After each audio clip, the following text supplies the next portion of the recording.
شہید محترمہ بے نظیر بھٹو 21 جون 1953 کو کراچی میں پیدا ہوئی۔ او لیول مکمل کرنے کے بعد انہوں نے ریڈ کلف کالج ہارورڈ میں داخلہ لیا۔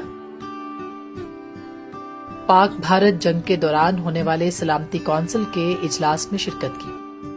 شملہ معاہدے میں اپنے والد کے ہمراہ شرکت کی۔ انہوں نے 1973 میں کمپیریٹو گورنمنٹ کے سبجیکٹ میں گریجویشن کی۔ محترمہ بے نظیر بھٹو آکسفورڈ یونین کی پہلی ایشیائی خاتون صدر بھی منتخب ہوئی۔ پہلی اسلامی سربراہی کانفرنس میں انہوں نے اپنے والد کے ہمراہ شرکت کی۔ شہید ذوالفقار علی بھٹو کے عدالتی قتل کے بعد شہید محترمہ بے نظیر بھٹو پاکستان پیپلز پارٹی کی کوک چیئرپرسن مقرر ہوئیں۔ سیاسی جماعتوں کو جمہوریت کی بحالی کی تحریک کے لیے MRD جیسے پلیٹ فارم پر متحد کیا، مگر 1984 میں انہیں جبراً جلا وطنی کا سامنا کرنا پڑا۔ ان کے چھوٹے بھائی شاہ نواز بھٹو کو قتل کر دیا گیا اور اسی سال برائے نام مارشل لاء بھی اٹھا دیا گیا۔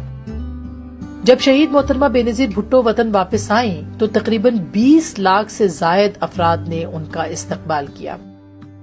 وہ دسمبر 1987 میں صدر آصف علی زرداری کے ساتھ رشتہ ازدواج میں منسلک ہوئیں۔ 21 ستمبر 1988 کو شہید محترمہ بے نظیر بھٹو نے اپنے بیٹے بلاول بھٹو زرداری کو جنم دیا۔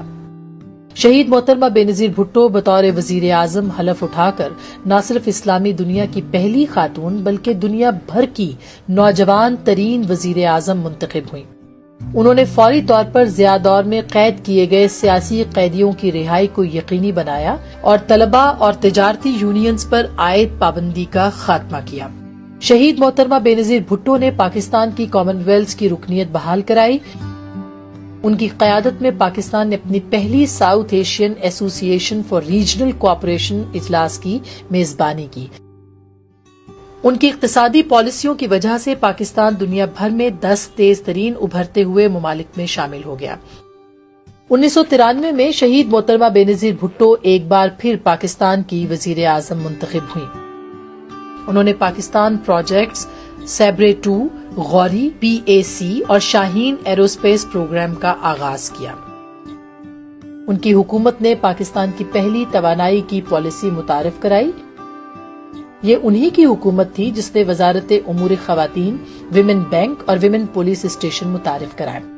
شہید محترمہ بے نظیر بھٹو کی حکومت نے لیڈی ہیلتھ پروگرام متعارف کرایا جو آج بھی ملک کے نظام صحت میں ریڑھ کی ہڈی کی حیثیت رکھتا ہے۔ یہ شہید محترمہ بے نظیر بھٹو کی حکومت ہی تھی جس نے ملک سے پولیو کے خاتمے کے لیے مہم چلائی اور صحت کی اہمیت پر زور دیا۔ ایک سال کے دوران 10 نئے تیل کے کنویں دریافت کیے جس کے نتیجے میں تیل اور گیس کی پیداوار میں 22% تک اضافہ ہوا۔ 1998 میں انہیں دوبارہ جبراً جلا وطنی کا سامنا کرنا پڑا۔ ملک میں دوبارہ جمہوریت کی بحالی کے لیے alliance for restoration democracy ARD کے نام سے ایک نیا اتحاد قائم کیا۔ ان کی جان کو سنگین خطرات ہونے کے باوجود وہ 18 اکتوبر 2007 کو واپس پاکستان تشریف لائیں۔ کارساز کے دھماکوں میں شہید محترمہ بے نظیر بھٹو کی جان معجزاتی طور پر بچ گئی مگر 200 سے زائد افراد ان دھماکوں کی زد میں شہید ہو گئے۔ ان سیکیورٹی خدشات کی آگاہی کے باوجود شہید محترمہ بے نظیر بھٹو نے عام